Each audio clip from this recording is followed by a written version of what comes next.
LMU. Those are great changes. What I do want to say after the wrap up is I have to be fair. We have to be fair.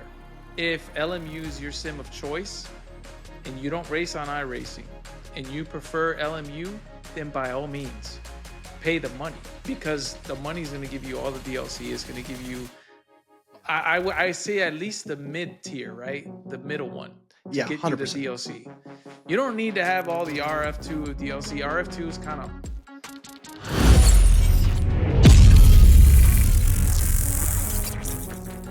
This episode is brought to you by Trophy AI, the ultimate performance coach tool for sim racers. Hello and welcome to the Chicane Podcast, where we discuss all things in the sim racing world. I'm your host, Jason Rivera, and I'm joined here by Mr. Eric Kelly and Jeff Smart. How's everybody doing today? Doing good, man. Another week closer to the conference, man. Man, the week's just whipping by, but again, back to the best time of the week, talking sim racing with the boys.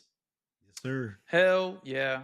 That's what's up, man. Today, this week, the pedals work fine. It's been a whole week since the incident of the shitty situation. The shitty situation on the pedals. Oh, and I freaked out because SimiCube had an update. It was a minor bug fix, and I did have an issue. And the first thing I thought of was my dog. So, but a quick reboot and everything came back to normal. So, this case scenario. Good to hear, buddy. Yeah, uneventful, uneventful week so far. Just a little busy on working on things, and uneventful's good sometimes. Yeah. Yes, and we're in the midst of summertime. Summertime's here, and a lot of people go on travel, and sim racing takes a back seat for most. I understand that, especially folks with families. So by all means, get out there. Kids are out of school. There's no traffic. That's the greatest thing ever. There's no traffic. Bro, I still love it. I got crushed today, but you got crushed today? It is what it is. It's hit and miss, man. But yeah. usually it's a little lighter. There's some truth to that, yeah. Yeah. Eric, how was your week, man? Man, my week was pretty good. I spent some time in the rig. I actually posted a question to the Sim Rig Setup Facebook group earlier, just kind of trying to dial stuff in. Watching back our episode and thinking about my homie testing my rig out. I ended up kind of modifying my ambient lighting a little bit, and just kind of asking the Facebook group if anybody had any tips or tricks for ambient lighting. I know we talked about it, Jason, and it's nice when it hits, especially like when it's dark like it is now, and you have a big change in lighting. It just just adds to the immersion. But sometimes I'm feeling like it's not as like there's times where I expect something to happen or to notice something and I'm not, so I might need to play around with it a little bit more. I do wish it was more dramatic. It's just like small. And I find if I turn my overhead lights off, it helps a lot.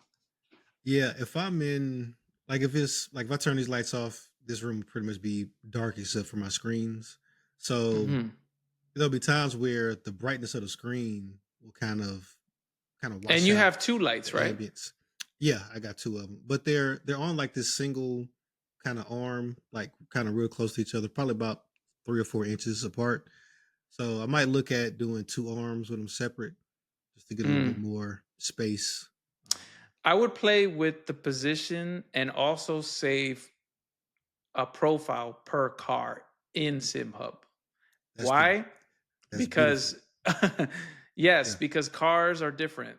And the reason why, Jeff, you may not see much of action is because you mostly race open wheeler, which is direct sunlight on top of the fuselage and the car. It's Absolutely. not like a hooded car where there's some shadows, and when light comes in and it hits parts of the car, then you have some light. So my recommendation is to do per profile and try to get the corners. That's what I do. So I aim for the pillar where the sun meets the dash in the middle, because that's always changing based off the time of day and where you are when you're moving around the track, the sun is shifted, or you're moving around the sun, shifting the light around, and Yeah. that's how you get that left side effect. And then you can do the right side, even for a single screen, because if you're looking at a single screen, you're probably your FOV is probably way back to where Yeah. you can actually see the whole dash. You can Yeah. still toss your light on the far edge of the corner. And if you have triple screens, I have triple screens. I have 3 lights.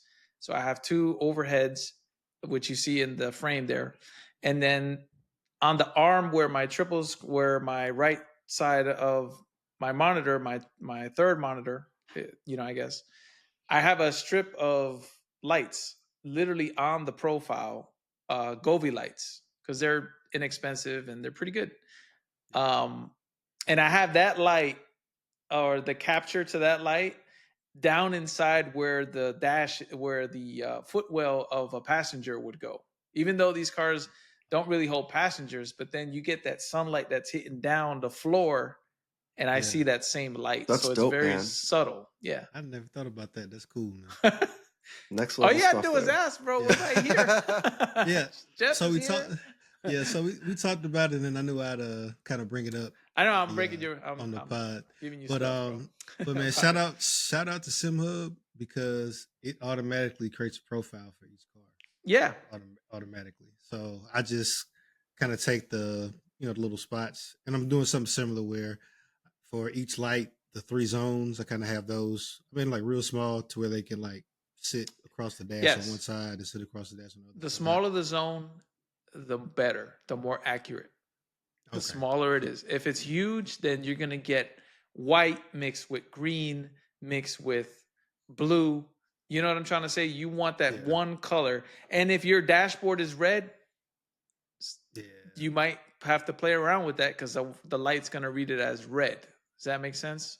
Or if it's too close to the actual screen of the car, you gotta think about all those things. Another good tip before we move on and ask Jeff about his week. I know we're still in the announcements phase. It's a good topic. Is when you're setting up lights and you create a profile and you set it up.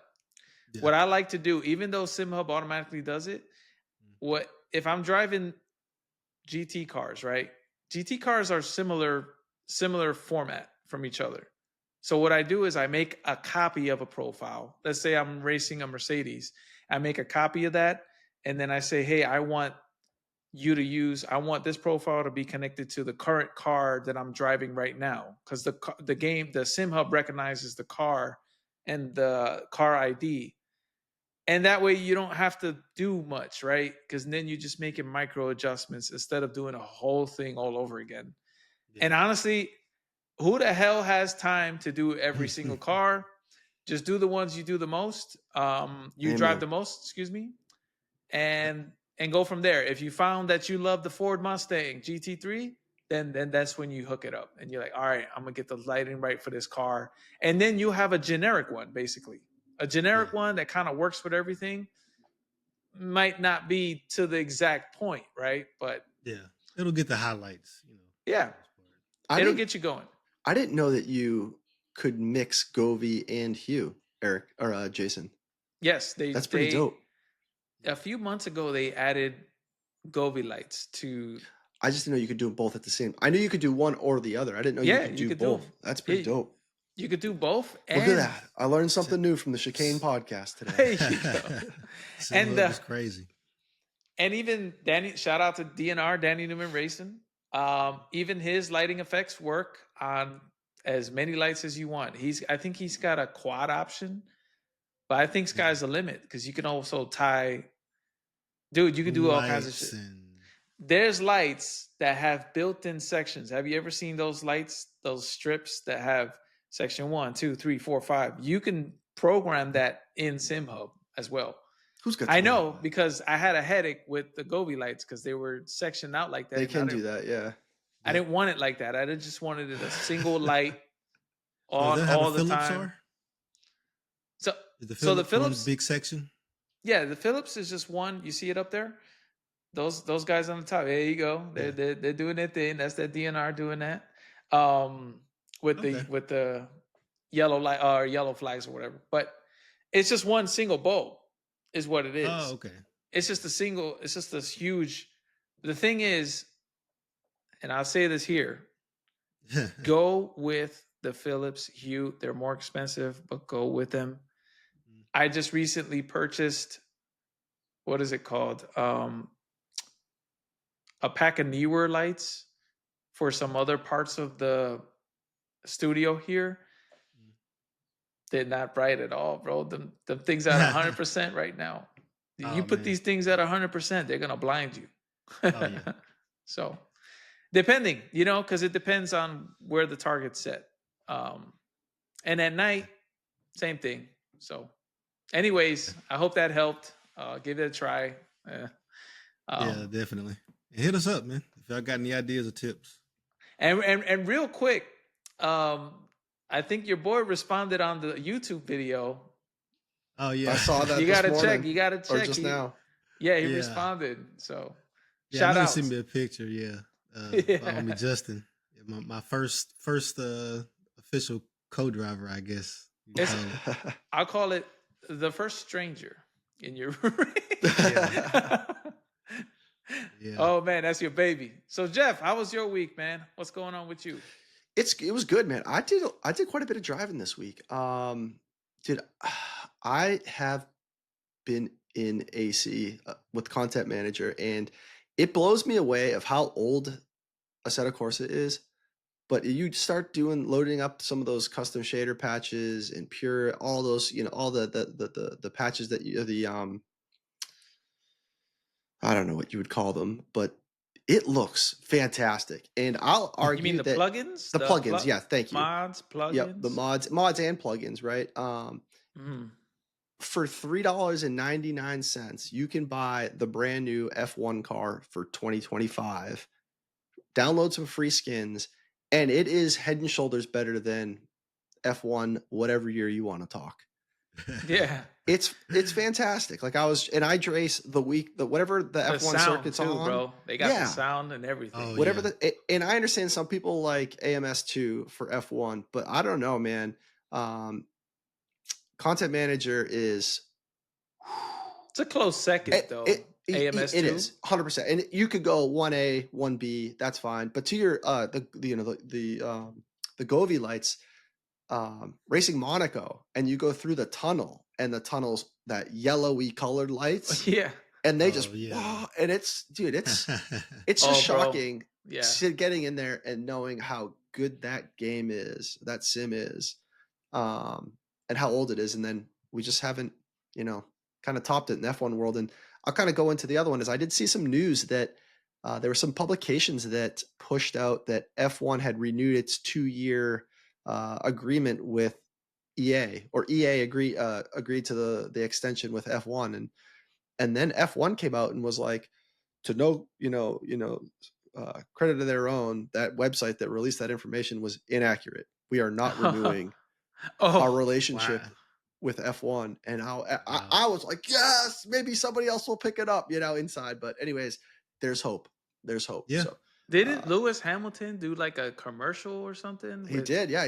He's really well. I mean, they're probably paying him. Who was it? It was the guy that plays for Paris, the soccer guy. I forgot. Mbappe. They were playing. They were playing F125.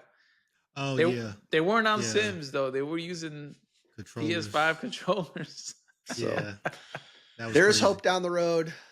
Maybe there's hope for Hamilton being an esport, because right now he's doing too hot, man. So that's a whole nother topic. But yeah, I've been driving a lot of F1, buddy. That's kind of my week in a summary.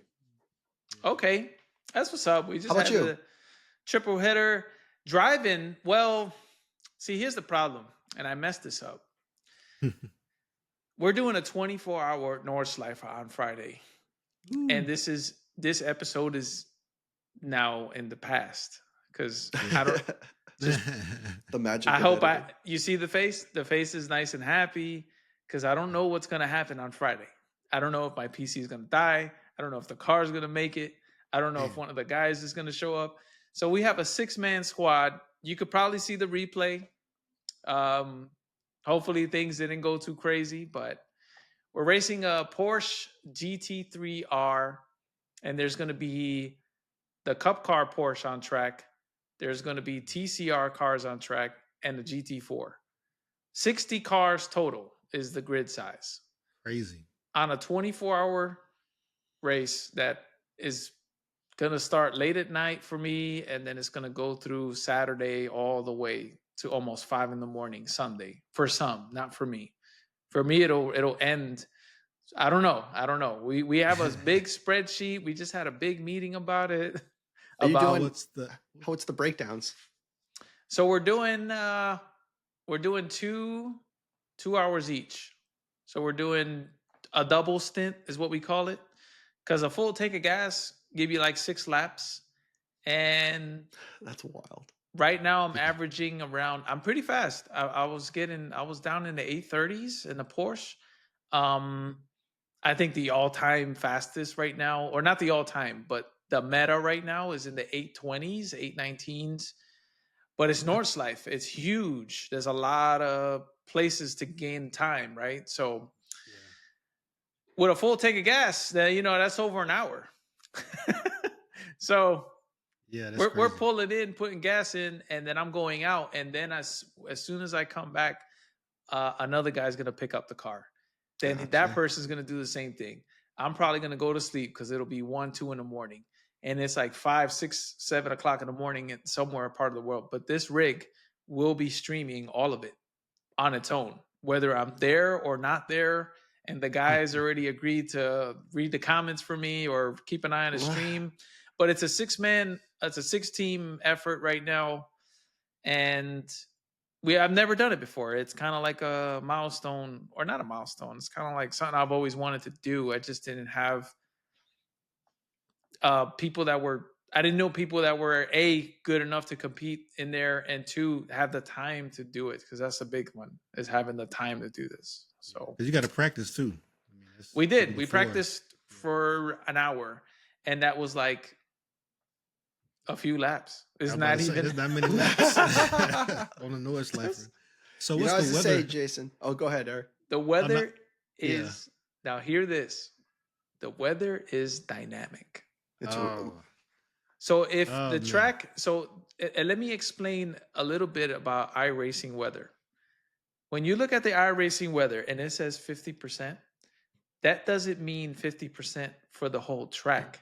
That means 50% from where the car is located at the time. So if you're in the pits, there's a 50% chance of rain on that part of the track. So if we're looking at weather on Nordschleife, 3 minutes down the road, a few miles down the road, it's raining, it's pouring. And then it dries up and you go around again and it's raining, it's pouring, and you go around. Yep. That's wild. Track. You got dry track. And then we're racing. I don't know if the race starts at night, but we're going to be racing through the night, through the sunrise, and down at night again. That's dope. Yeah. So the stream, YouTube has a limitation of 12 hours a stream, and then it'll break it up into pieces. Twitch doesn't have that problem. So if you want to watch a continuous stream, then go to Twitch, but you might see it in pieces. Because that's just how it is. There's a limitation with YouTube and streaming. I don't know. It'll let you stream. It just won't let you, the recording of it to have a maximum of 12 hours. So, or 9 hours, something like that. Jason, just remember, you can't win the race in the first stint. I know. You can sure lose it. So I'm more concerned about bathroom breaks and drinking too much water. I might install a bladder. You're not worried about are you worried about letting the team down, like you being the one that crashes? I always thought about I am. It's more pressure just to not let the team down. I'd rather lose a position than destroy the car. Totally understandable. And that's what I told the guys. I was like, we are not. So the lap times that I told you that I was pushing, those are push laps. There's no way in hell I'm driving that car in that manner when there's cars around me and there's slower cars, and then it starts to rain. It's at night. It gets slippery. Maybe I have the wrong set of tires on and I have to make a whole lap around before I can put wet tires on. What happens if I put wet tires on and then it stops raining? Now I have too much grip. It's going to be. It was a monstrosity because it already happened. It's kind of crazy. Yeah. We're recording it. It already happened. So I don't know. I really don't know what's going to happen. So that's in 2 days. So that's what I'm gearing up for. And overall, doing some cleanup around the podcast and making sure that things are a little more efficient. That's basically what my goal was for this last 2 weeks, was making sure that we have a future planned ahead for the show. The show's doing really well, so I want to make a shout out here. We crossed 1,000 subs here on YouTube. That means that we are this channel is an official YouTube partner now. So it's it's kind of like a light bulb went on in my head and said, well, we need to. It's not like we weren't tidy anyway, but just that little touch of you know, coherence. I don't know. I'm lost of words, I guess. Continuity. Continuity is the key word here. Continuity, and making sure that we cover all our bases here. I know last episode we went over questions, and we have a plethora of more questions, and that's working through some of them are new, and one of them is working through a backlog. So if you've been waiting for your question, I highly apologize. It's a lot to handle. But with this, the way I set things up now, I believe that there's a little bit of a better, more efficient way forward. So, and with that, let's get down with the fun stuff. That's some boring stuff, except for the North Slifer. Let's get all the boring stuff out the way. Main discussion. I think Eric has our first topic, which is a major, massive thing coming on June 10th. At the time of this recording, it should be out literally the next day, right? If I'm not mistaken. Yeah, because I think Monday is the 9th, and then Tuesday the 10th.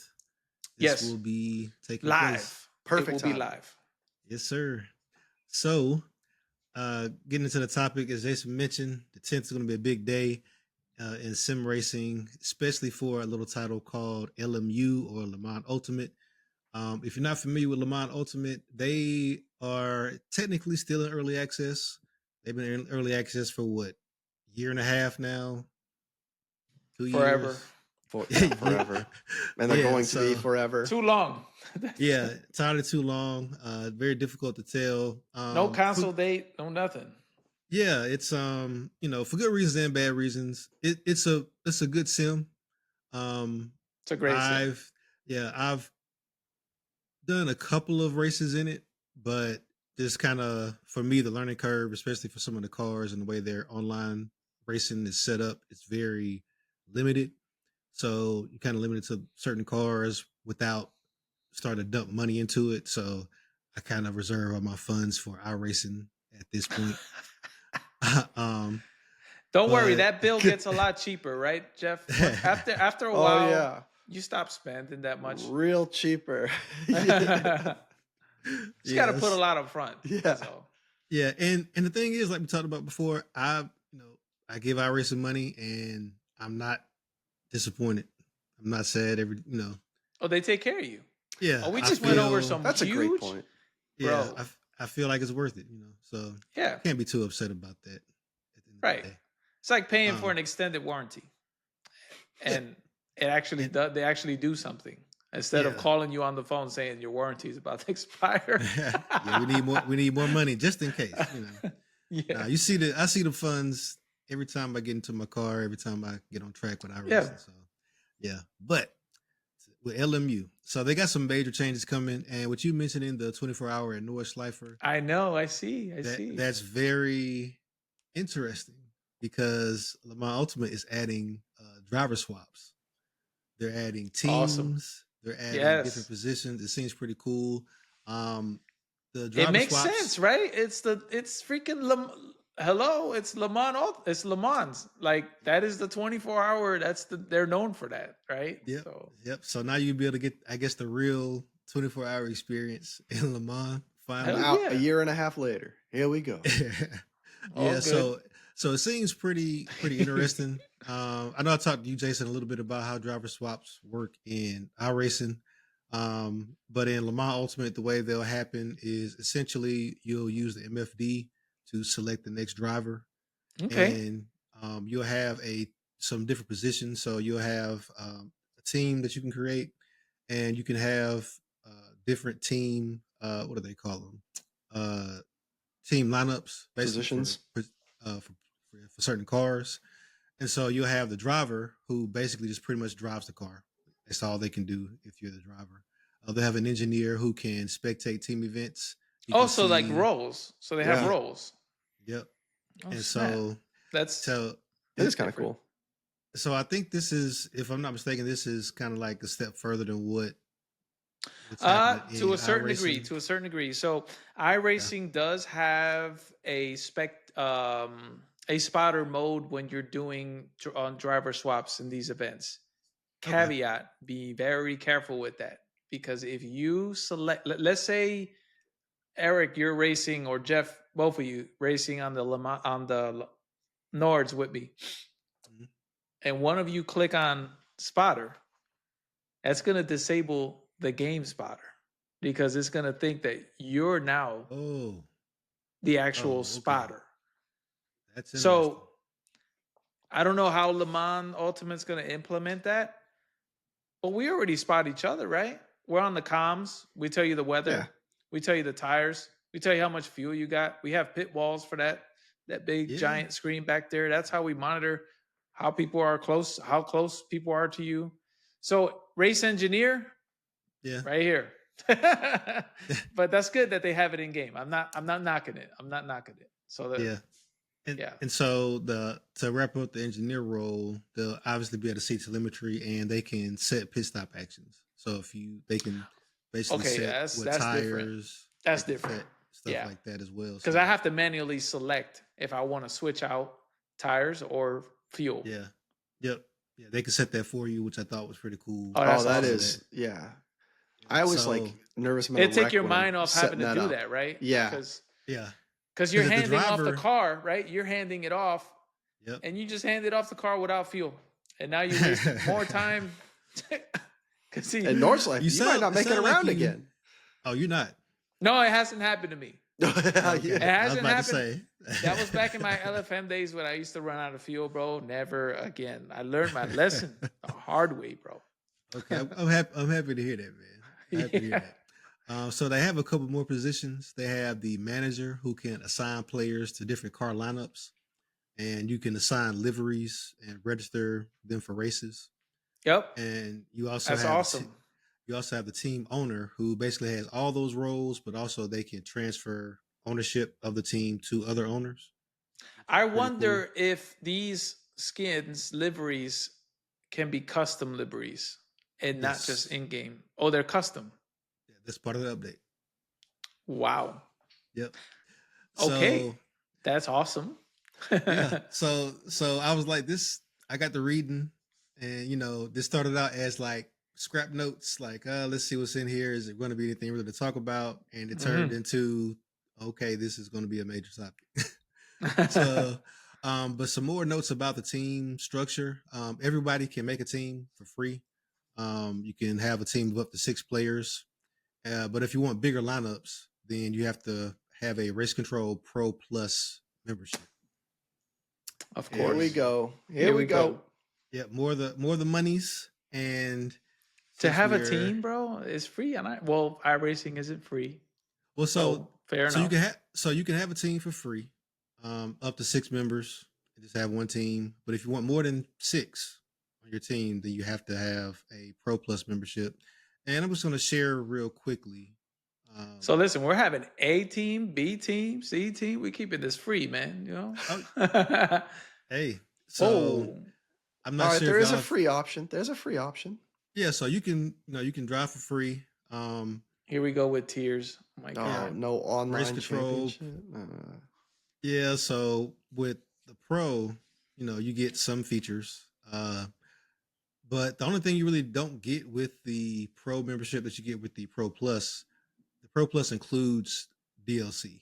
So the LMU DLC and the R Factor 2 DLC come with the Pro Plus membership, which I kind of thought was interesting. Um, but but that's the price of it, $84.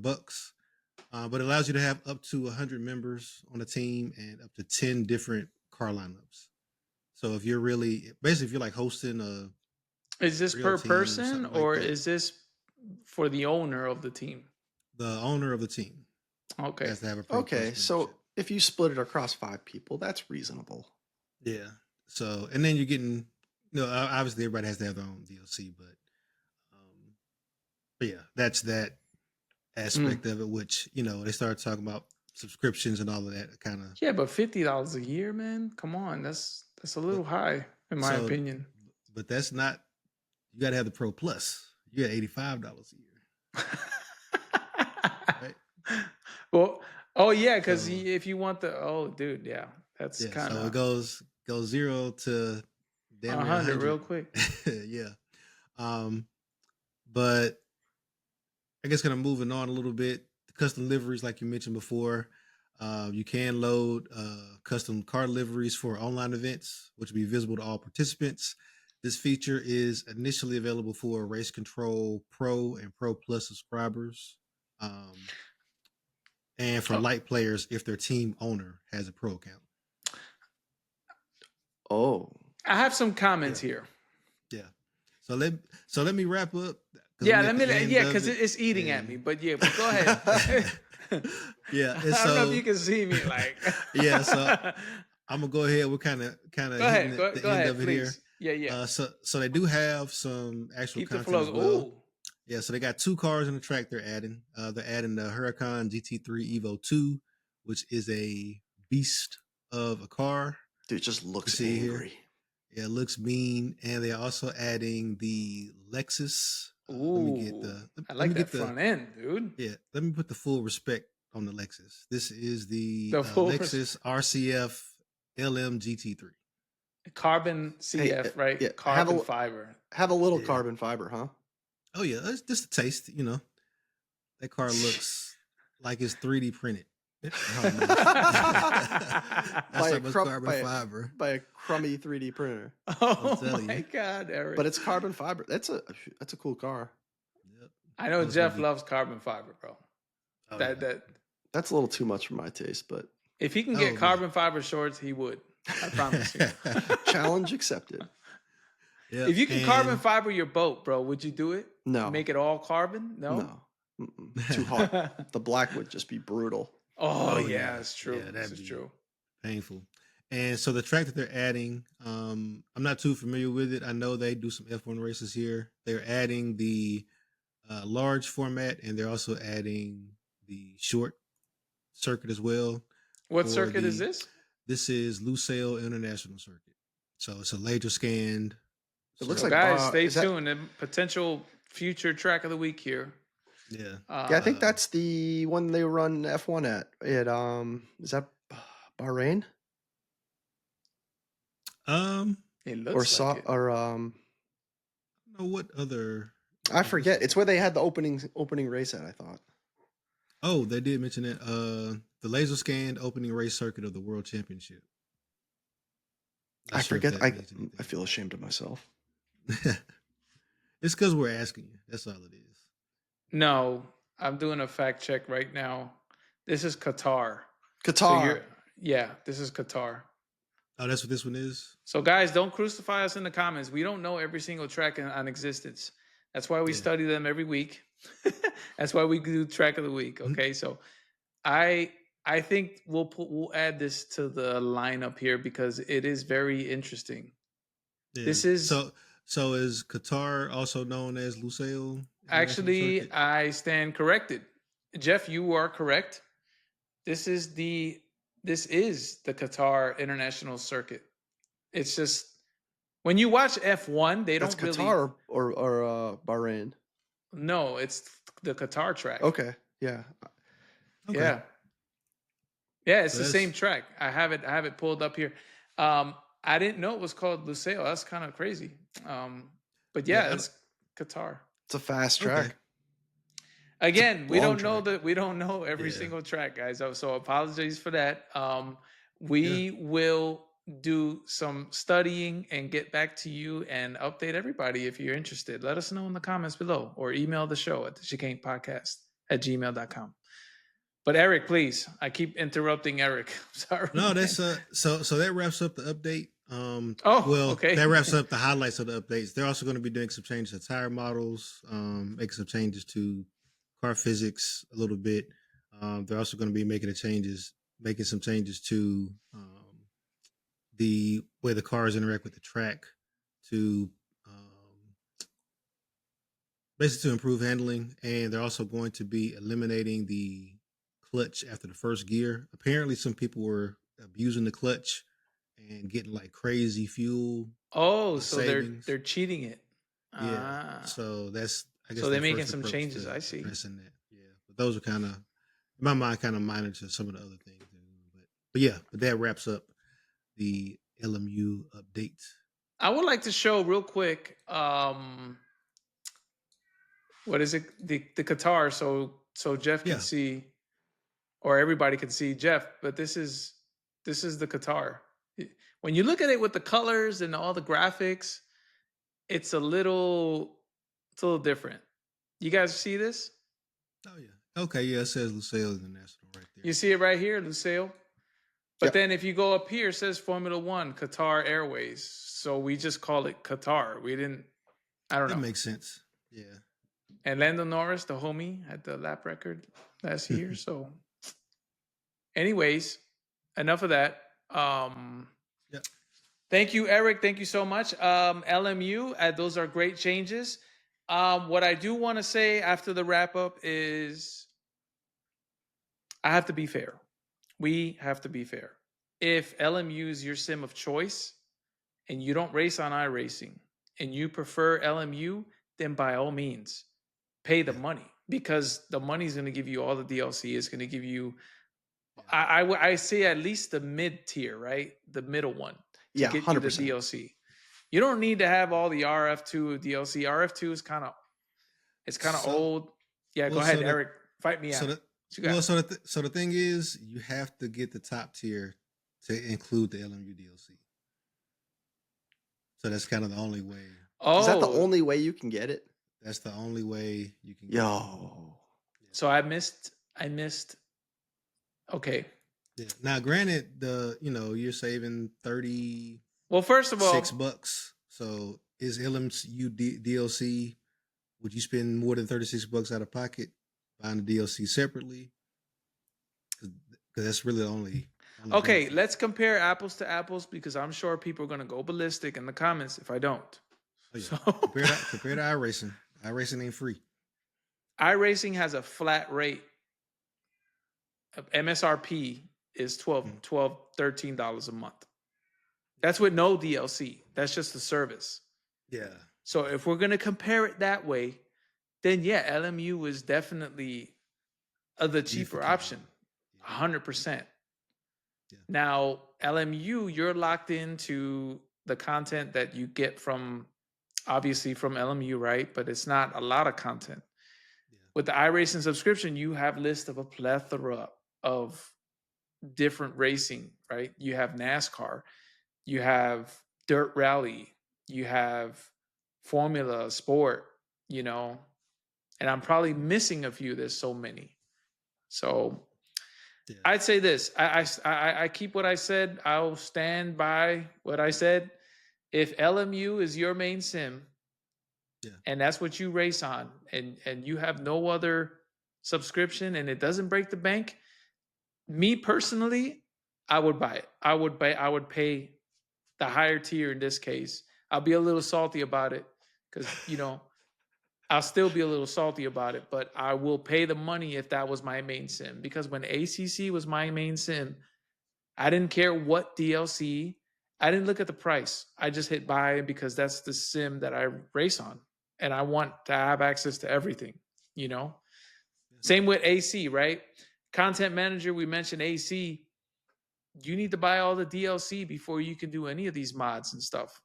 So you need to have that first because that's where the game's built off of mods, but then the assets come from the DLC. The assets like the buildings, the track, the objects. They don't come from thin air. They're just modded pieces Heavily. of you know what I'm saying, without Yeah. getting too nerdy. So Yeah. that's how I feel about it. If you like LMU and that's yours, just drop some comments and let us know why you chose that over iRacing. Yeah. I'm LMU, just curious of why people chose it. I think a lot of it has to do with the cars you can drive, but past that, I'm curious. I mean, it's Modern. pretty good. Is it? Modern. I don't own it. Yeah. And I haven't driven it. I'm really curious. It drives really well. Like Yeah. The realism, It's- like the oh, car. yeah. Okay. Yeah. Feedback is awesome. Sense of speed, Yeah. It graphics. scared me. Yeah, I ain't gonna lie. I prefer iRacing, but Can you get an online race just about Yes. anytime? Okay. yes, Or for pretty the most much. part? Okay. For the most Yeah. part, So they do have their own kind of rating progression system, which you'd have to be very intentional about going in and progressing ACC. to open up. Yeah. Okay. So got a profile. You got Yeah. your safety in- rating, Sure. all that. Yeah. Okay. Yeah. In the beginning, online races, you're very like they give you the race. Like this is the race you can race online for this week. Have at it. The more you race, the more you progress, you can move up to the next tier and have more options open to you. But yeah, So Jeff, if you decided to jump in down this, make sure you have some time, because to get that game dialed in, it takes a while. All right. that too. Yeah, setting Like up feedback buttons. and all this stuff. It has a Yeah. crap ton of settings that don't really. It's not easy. Not intuitive. Okay. Yeah, Yeah, it it's takes been time. it's way better now than what it was when it first came out. But still, there's some glitches here and there, or loss of feedback. All of a sudden, Yeah. it's been happening so much that they had to create a button to reset feedback. I've never had to reset my force feedback on any other sim but this one. So those little negatives out the way, it's pretty good. Okay. That's cool. All right. Yeah, man. Yeah. And you All do right, have to well- use a workaround for SimHub as well. Yes, you do. But it's like very like one click kind of deal. It's just you have to do it before you launch the game. Which is, All right. And So it's SimHub not- has built-in instructions too. Like you click on how do I do this, and then it opens. Like SimHub, they thought of everything like to make it easy. It's like built in. You just click on the button, and it's not like a Windows, on Microsoft Windows where the help button does nothing. It does. decoration. It does nothing. It would be better if it just wasn't there. Yeah, just Yeah. take Because it then you off. wouldn't be frustrated that it does nothing. Yeah, and the computer's like spinning for like 3 hours, troubleshooting your issue, and then it hits me Comes with a back. Google search, Yeah, or exactly. Bing, or worse, a Bing search. Oh my god! So, Yeah. all right, Um, thank you, Eric. I appreciate it. That's how I feel about it. Yeah. Respect all LMU drivers out there. Don't get us the wrong way. Want to have a live coach available on demand? With Trophy AI, you'll be able to practice with Mansell AI at your convenience. A real-time coach in your headphones to navigate and guide you through the track, helping you achieve race pace.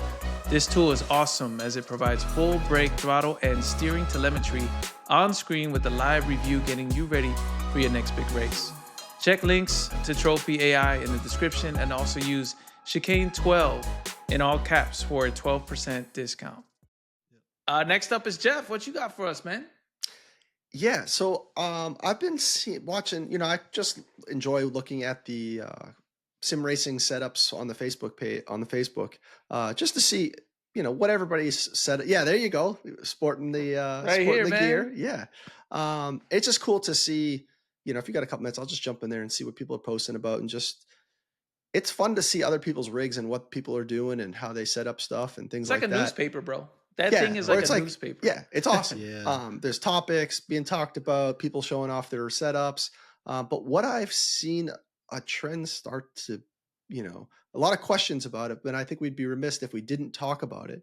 But I've seen a lot of people asking and setups that have two different size monitors for triples. So what they have is they have like an ultra wide screen in front and then two smaller curved screens on the sides. And I'm going to go through the kind of what the way I see some pros and cons to each.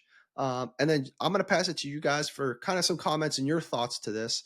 So just to start with some pros, I think that it's great because it moves the seams from your traditional triples out a little bit. So it's a little bit out of your main focus area if you're not going to use um, Right.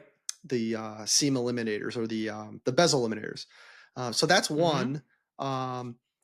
I think another one why people do it is it's a cheaper way into triples. So people are like, oh, I can jump in, I'll get a nice curve monitor. You know, Samsung's pushing out some really nice, the 47s, and I think they just pushed out a 51 now, where that gets them into the racing. And it's a great monitor. And then they're like, they just want to take it that next level for the total wraparound peripheral vision. And they're like, I don't want to get rid of this super nice monitor, Right. but I want to get more, of the immersion and the surround. So they buy whatever monitor I would imagine that you try to. This kind of gets into a con that I'll get to us later, but your vertical screen size is going to Yes. be very difficult to match, and I'll get into that in a second. But I think that Color kind of matching too. color matching, oh, absolutely, yeah, I never thought of that as Panel, a panel, and color matching yeah. and angle. So we'll move into the cons here. Oh, there's way more cons than positives. Telling Yeah. you now. And I think, and I'll kind of go back to, I think why people are doing it is it's that logical Yeah. step into triples, right? I have this super nice monitor Right. I You got to bought. do what you got to do. Right. Right. I got you. 100%. So, but the cons is like Jason, you said, there's resolution matching, color matching, all of the things that you do when you research a monitor. And now you're trying to combine the two, make, model, Samsung to Acer, all the things that just Different is panel going to be types. different panel types, a million different things that you're going to have to troubleshoot, finding the actual, the vertical size to match as best as possible. And let's not leave out, if you're going to use NVIDIA surround, I can't imagine the Oh. nightmare that would happen there. As you try to, even if, like I was Even saying, if two different you can manufacturers. you can give NVIDIA surround the best monitor ever. You can give it a monitor that was made by NVIDIA that don't exist and it'll still crash. Oh, that's so Sorry. true. Yeah, we're just not fans of frustration yeah. kicked in. But there's still people that do it, and it looks all right. It looks pretty decent. I don't say I think if you had unlimited budgets and all this other stuff, people would just go back to more traditional. But I've covered some of the pros and cons here, but I'm kind of see this is popping up more and more. And like I said, I think it's because people invest in that nice monitor, and then like we all do, we keep building our rig, but they don't want to get rid of that nice monitor. So what do you guys think of, Eric? I'll go to you first. What are your thoughts on this as somebody that's kind of got into the single, but it's a nice setup? Yeah, Is this something you've thought about? Definitely. First time I saw it, I never thought about it as something to do. But the first time I saw it, I was like, man, that just the ratio of like kind of like a wider, like you were saying, like a wider front screen, and then they had the two screens kind of flanking it. I was like, man, it looks kind of nice, looks roomy. But very quickly, dealing with my one ultra wide monitor, I want more vertical space. So just to me, an upgrade from the ultra wide would be going to a more standard, and I would want that same vertical space on the sides as well. And then, like you said, unless you're going like ultra wides all the way around, which would be, if that's your thing, you can do that. But yeah, mixing and matching the aspect ratios and the resolutions and all of that stuff, I'm like, that just seems like such a headache. Yeah, I saw. But before I go to JC, Problems, bro. Problems. I saw a dude, and this is like when you got more money than you know what to do with, is like the triple like 49s. Oh, Okay. And but when you do that, it ends up like making the screen like yeah, you're getting a strip. of just a strip of stuff, and you're like, And- just because and- you can do and something your doesn't FOV mean you is should do something. stretched out to hell, and it'll look bad. Oh yeah, yeah. So is it my turn yet? Go, Because send it. I'm ready. Yeah, man. So here's the thing. Computers. This is the year 2025. Everything works. You plug it in, everything works. If the computer, if you plug something in that don't supposed to be there, the computer beeps. Back in my day, and I'm not that old, this is not too long ago, but back in my day, you plug something in the wrong area, nothing works. And in some cases, it gets fried. So why am I bringing this up? Is because just because something seems like it's working doesn't mean that it's working correctly. So computers, let's say you had a monitor that was 144 hertz, and then you have another monitor that has 240 hertz. The computer is going to find that happy medium and lower that 240 hertz to match that 144 compatibility. But here's the thing. Usually a high refresh rate monitor typically is a VA panel. They're the highest refresh panels out there. And then you have IPS panels that decent, right? 144, 120, 165, some weird numbers. And here's the problem. With a VA panel, you have something called ghosting. And the lower the refresh rate, the more present it is. So you just took these guys are 239, whatever, each. If I reduce them from 239, I'm reducing image clarity, quality, and stability. Because when you talk to NVIDIA Surround with that, you're adding a whole different variable to a problem that didn't exist to a software that's full of problems. and I can sense it in my bones that someone in the comments is going to say, well, I have it and I don't have issues, right? Because that's the answer. But you guys got to think, not everybody, you know what I'm trying to say. Yeah, I have it. I have no crossed. issues. It works. You guys can go ahead. I'm just giving you the reality. The reality is you want panels to match because you want immersion. That's what triple screens are for. Triple screens don't make you faster. They make you more aware. That makes you a little faster, right? Being aware makes you faster, but 90% of it is immersion. And that awareness when you're racing door to door and you can see how far, or you can look into a turn, which you can do with an ultra wide, but then your FOV is so stretched back that you're not seeing more than I can see. Does that make sense? You can see the track being wide, but it's small, it's tiny. So that means you got to pull this screen all the way up front here. It's better to have a triple screen that you can have some room, have the standard arms out, wrist over wheel, which is where you're supposed to have your wrist, right? That is the industry standard, is have the wrist on the wheel, back straight, feet at a 45, whatever it is. Everybody's body is different too. So some people are taller. And I faced that problem with Jeff. Jeff's a big guy. So when I jumped in his rig, I felt like, bro, like I was on a spaceship, like I was on a SpaceX, because it was like way up. I was like, oh, and he's like, oh no, I'm a big dude.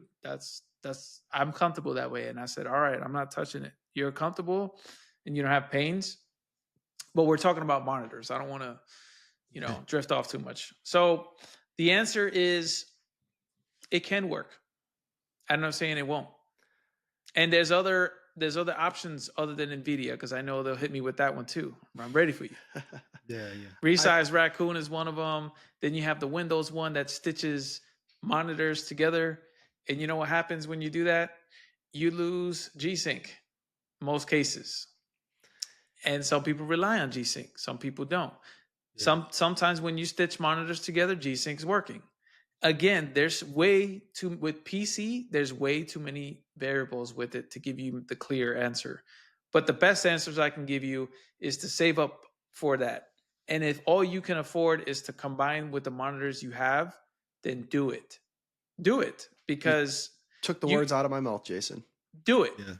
But don't invest your money that way. Invest your money in a proper triple screen setup, and a proper one. Yeah, you'll thank yourself later.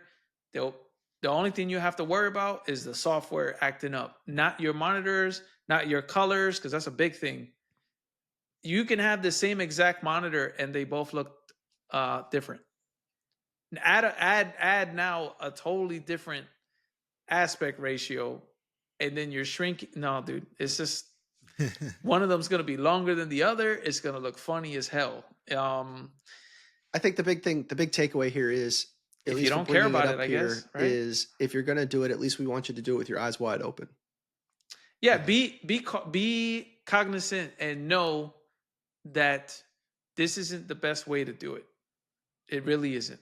No matter who tells you, no matter who says that it works or not, I'm telling you that it works. I'm already confirming to you that it does work. Now, does it work correctly? I have a hard time to say, because if you look at my background right now and you see those triple screens and you see how perfect that bezel-less kit is, if you came to my house, and Jeff can attest, and looked at that in real life, it looks nothing like that. Am I wrong? When you look at something from a lens perspective, it tends to miss details unless you're shooting with a $20,000 lens to get all that detail in. And at what color LUT? So we can go, bro. I can go so hard on this. Human eye, your age. What is your color perception? You can see blues different than I can see blues, but I can't see your blues. I will never be able to see your blues or greens. Does that make sense? I agree. Yeah. Having one screen, and like I said, seeing that, it didn't take me long to kind of get to the point where I'm like, this seems like more problems than it's worth. Yeah. I think, like, and you said, ultra wide is good for people that are constrained on space. So I'm not knocking you for having that, or if you have a single monitor, not knocking you. Yeah. If you can get into rig and race and be fast, that's all that should ever matter. But if you're getting in the rig for immersion, right? When they show you these setups, they're like, yo, I can get this more immersive. Then that's where I have to say something. That's where I have something to say about it. There's definitely a better way to do it. I mean, there's a better way. The ultra wides hold their value. You could throw that on Facebook Marketplace or something and recoup like 75% to put towards triples. Right. Correct. So I agree. Anyways, I just thought it would be. You can also use it as a fourth monitor too. Like if you, that's a hell of a fourth monitor. Yeah, I'll say that's that'd be dope. But what's the problem with it being up top? You know what I'm saying? If you can pull it off, go for it. You see, same concept. All right, so thank you so much, Jeff. What do you have anything to say about it yourself, or? I think it just becomes attractive to people that want to get into triples, like I was saying, and just view this as a quicker, easier, more economical way to do it. So I don't knock it. I just wanted to at least people to be eyes wide open if they were thinking about it and they're listening to this. At least now they're knowledgeable about it to make that decision. Yes, your mileage may vary. And that's it. That's where we're going to leave it. Mileage may vary. Things could look great. They could look perfect. And things may not look perfect or may not look great. Or they may look okay and you get used to it. And then you sit in a proper setup. That's why you need to go to the Sin Gaming Expo that's happening in September so you can see proper setups. You can explore the floor and see what a proper setup is if you can go. I understand that too. I know not everybody's situation is the same. So I understand that too. Yeah. But if you can go, we'll see you there. See you there. Chicane 10, get you 10% off all 3 days for the price of F125. If I find out that you bought F125, bro, or girl, and you didn't come to the expo, I'll be upset. Anyways, it's that time. What time? It's that time. It's that time for track of the week. And today, we're handing this over to Jeff for a rather controversial one. I saw a selection here. So yeah, this might, anger some people. This might tickle some people. Trigger some people. Saying we live on the edge every now and then. This isn't a real track. We're gonna lay it on thick. You can't. You can't race here. So today we're talking about Monte Carlo Monaco. or Monaco. Monte Carlo. The last track of the week we had was Indy on Memorial Day weekend, and on the same day we had the F1 race in Monaco. So I figured it was fitting that we do the track that was on the same weekend as Indy, and that it's just been the news with it was just such a bad race. But anyways, I want to get into some of the history here, gentlemen. Before I do that, I just want to show the difference of when it started at 1929 to the current date. Jump over here. Ready? Massive changes here. You can sense the sarcasm coming off my voice here. Very little, which is amazing for how long it's been. Almost 100 years. So I'm trying to see what the shape is like. I usually like doing it. Like a ladle or something. Like a cigar pipe, like an old man cigar pipe. Yeah. Well, all right. So before I dig into that, there's a quote that a Nelson Piquet, I think he's just a local around Monaco. Somebody will probably correct me here, but he has a great quote. It says, it's quote, like riding a bicycle around your living room. And I thought that was pretty fitting. Just how, noticeably how tight the racing is at Monaco. So anyways, without further ado, I'm going to start digging into this. So racing's been held on the streets around the harbor of Monte Carlo since 1929. It was the idea of the wealthy cigarette manufacturer and Monaco resident Anthony Nagojes. He plotted out a course that went around the area, the Boulevard Albert, up the Casino Square, down to Monte Carlo Station, and around the harbor front through a tunnel. And then back around to basically the starting line. There used to be a big gas meter there. I don't think it's there anymore, right by the start-finish line. Proposed it, was approved, and encouraged, took the place. Where did I lose my place? And so the Prince Louis III, who had to approve it, liked the idea and immediately saw the advantages it could bring in boosting the Monaco profile, on the global stage, drawing in, quote unquote, the rich tourism across the continent in otherwise their off season. Well, that dude hit the nail on the head, Prince Louis. That's pretty much Monaco is where the rich and famous go to watch F1. The date of the first Grand Prix was set for 14 April 1929. It was 100 laps, almost 4 hours. An Englishman, William Grover Williams, racing under the pseudo Williams, which I think is where the car racing team started from. Wow. He won in a Bugatti 35 Bravo. Ironically, the local hero, Chiron, was unable to take part as he was racing across the ocean in the Indy 500. Even back in the day, it was on the same weekend. Wow. So this is interesting. I didn't, he won a new Bugatti, but the guy was the Chiron. So there had to be some linkage there. I don't know the history of Bugatti, but the Bugatti Chiron is a very famous expensive car that Bugatti makes. But all right, I digress. All right, the race grew popularity through the mid 30s. Dudes, in the 30s, 100,000 people came and watched the race in Monaco. Damn. Regularly attended. Dang. They had 100,000 people in Monaco there? Man. Like spectators, not just residents. Yeah. You know what I'm saying? Yeah. The whole city, ain't it? Yeah, I mean it's still pretty. I mean it's like they just pile people on there for the race weekend. They did change the chicane slightly just after the tunnel. So it's added. Where is it at? I think it's right after the boulevard as they go up the hill. Right after the right turn from the start finish. Unfortunately, in the war, as the war started in 1939, the cancellation of all racing happened. So this is just kind of interesting as our, as the war starts in Europe, all these tracks kind of stop supporting racing for obvious reasons. When peace returns, it was Anthony Nagos, who once again was the event champion. He's won it a couple times. No race in 1949. Here, let me move along here as you can see the massive changes to the track. Where am I at? Oh, we're still at this one. We're still at. Yep, we're still in 49. So in 49, the death of Prince Louis III stopped the race that year. Everybody was mourning, apparently. But in 1950, it included the round 2 of the Formula One World Championship.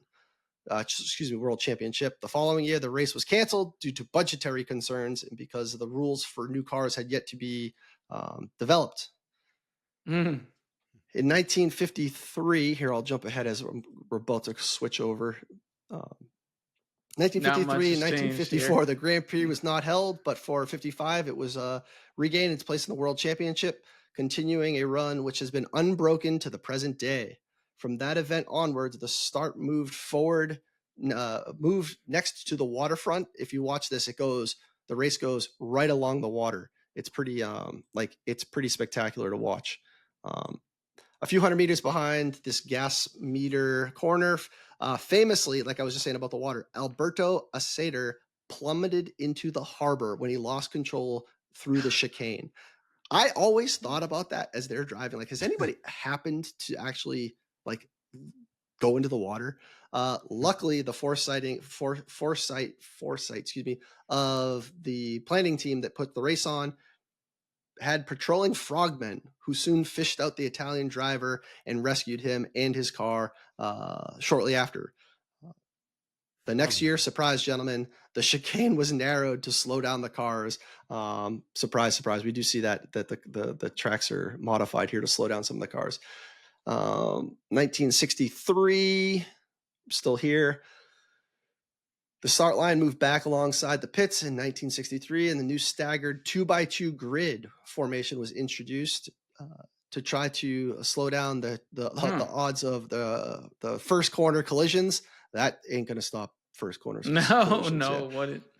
So they did that following the crash of Lorenz Bugatti in the chicane in 1967. And it was moved 100 meters closer to the first corner to slow down that first corner issues. 1973, again, moving forward here, massive changes to the track. That one's 72, right? Oh, yep. Sorry. We'll go one more. One more. A little bit. You can see the...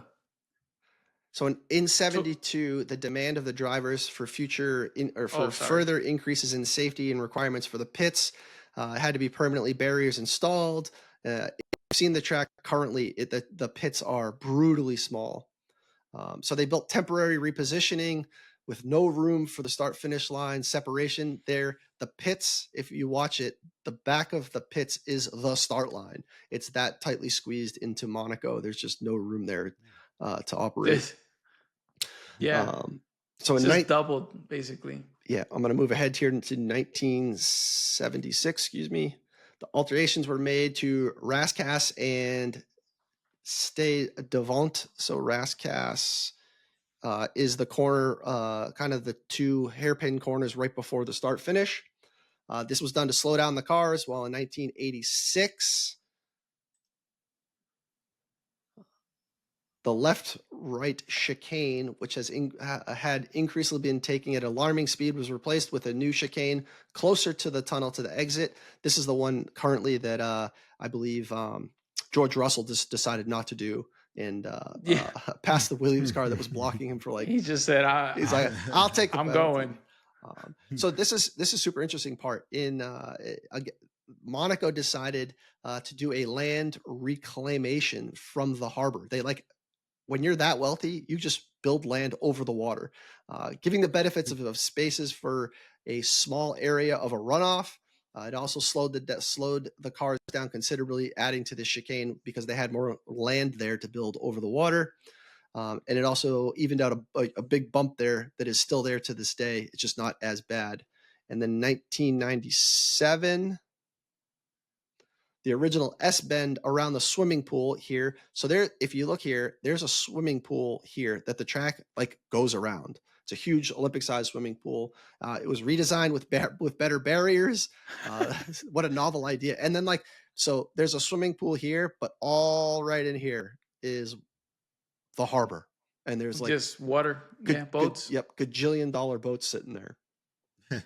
The S bend around the swimming pool is redesigned with the barriers moved further back.